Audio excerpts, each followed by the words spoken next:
As January fades out and February begins, a lot of people who rely on Social Security are paying closer attention than usual to their bank accounts.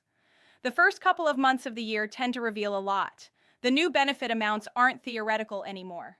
They're showing up for real, and people are getting a clearer picture of whether those increases actually help or if they get swallowed up by everyday expenses.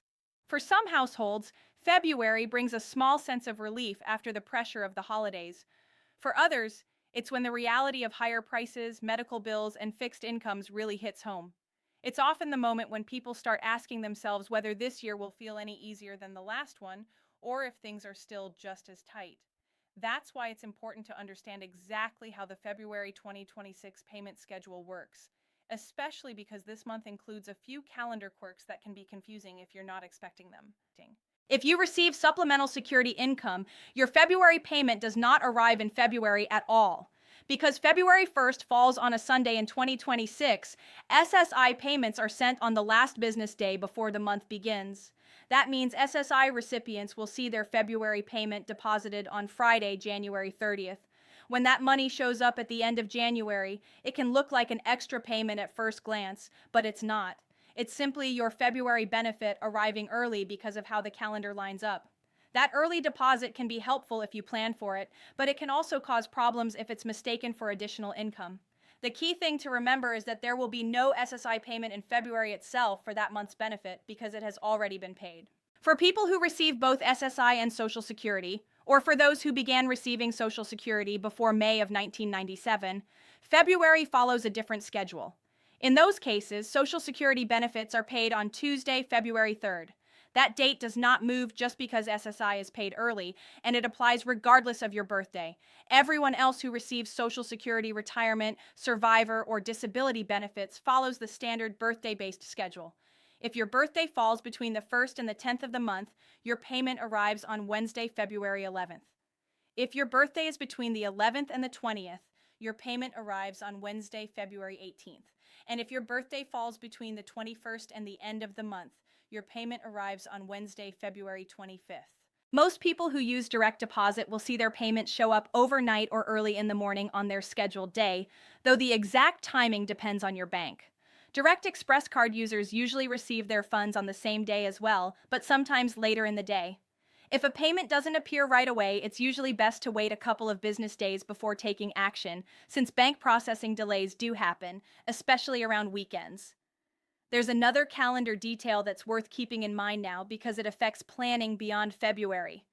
March 1st also falls on a Sunday in 2026. That means the March SSI payment will be sent early too, on Friday, February 27th. Some SSI recipients will see two deposits close together toward the end of January and the end of February. Again, those are not bonus payments. They are simply early deposits for upcoming months, and they need to be budgeted carefully to avoid coming up short later. By the time February rolls around, the 2026 cost of living adjustment is fully reflected in benefit payments. The COLA for 2026 is 2.8%. For retired workers, that works out to an average increase of about $56 per month, though the exact amount varies from person to person. For some beneficiaries, that increase helps cover part of a grocery bill, a utility payment, or a prescription. For others, it barely seems to make a dent. One of the biggest reasons for that difference is Medicare. Medicare Part B premiums increased to $222.90 per month in 2026. For most people enrolled in Medicare, that premium is automatically deducted from their Social Security check.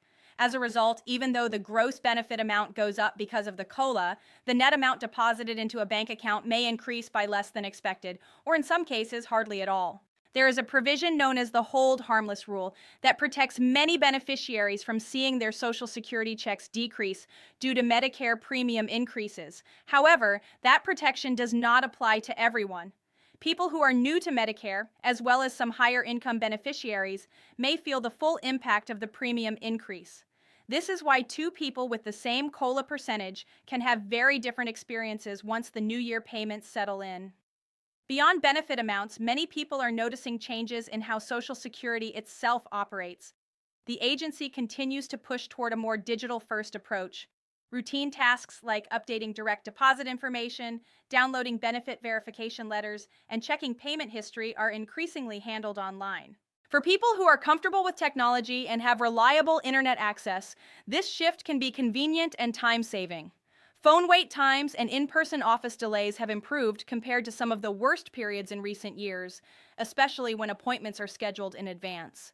At the same time, there's growing concern about what this transition means for people who don't have easy access to the internet, who struggle with online systems, or who need face-to-face help for complicated issues.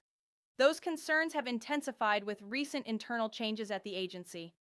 Beginning in early 2026, Social Security started restructuring how cases are handled.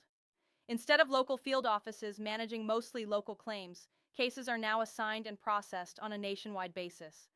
That means an employee in one state may be handling cases from across the country. Supporters of this approach argue that it helps balance workloads and keeps payments moving despite staffing shortages. The agency's workforce is now at its lowest level in roughly 50 years. Critics worry that the change could create delays or confusion, particularly when cases involve state-specific rules or unusual circumstances. For people waiting on decisions or corrections, that uncertainty can be stressful. Layered on top of all of this is an issue that has shaken confidence for many beneficiaries: data security. In January 2026, court filings revealed that sensitive Social Security information had been shared through a non-secure third-party server by employees temporarily detailed to the agency. Officials later acknowledged that they do not know exactly what data was shared or whether it still exists on that server. Those disclosures corrected earlier statements that turned out to be inaccurate, though federal attorneys said the errors were not intentional. The situation became more concerning when it was revealed that a political advocacy group had contacted members of the team requesting analysis related to state voter records. While there has been no confirmed evidence that Social Security data was shared with that group, the employees involved were referred for review under federal rules governing political activity. Lawmakers have described the situation as a serious breach of public trust, and privacy experts have raised questions about whether federal privacy laws were violated. At the same time, the administration has defended modernization efforts, arguing that upgrading systems and addressing fraud risks are necessary to protect Social Security over the long term. For beneficiaries, the concern is less about politics and more about peace of mind. Social Security holds some of the most sensitive personal information people have.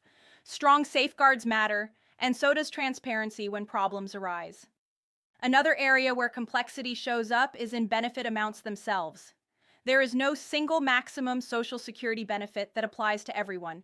For someone who earned the maximum taxable income throughout their career and retires in 2026, the benefit amount depends heavily on when they choose to claim.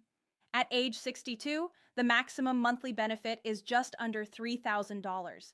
At full retirement age, it rises to a little over $4,100. And for those who wait until age 70, the maximum benefit reaches just over $5,100 per month. Those differences highlight how much timing matters and why even small disruptions or delays can have serious consequences for household finances. Overpayment recovery continues to be another issue affecting many families.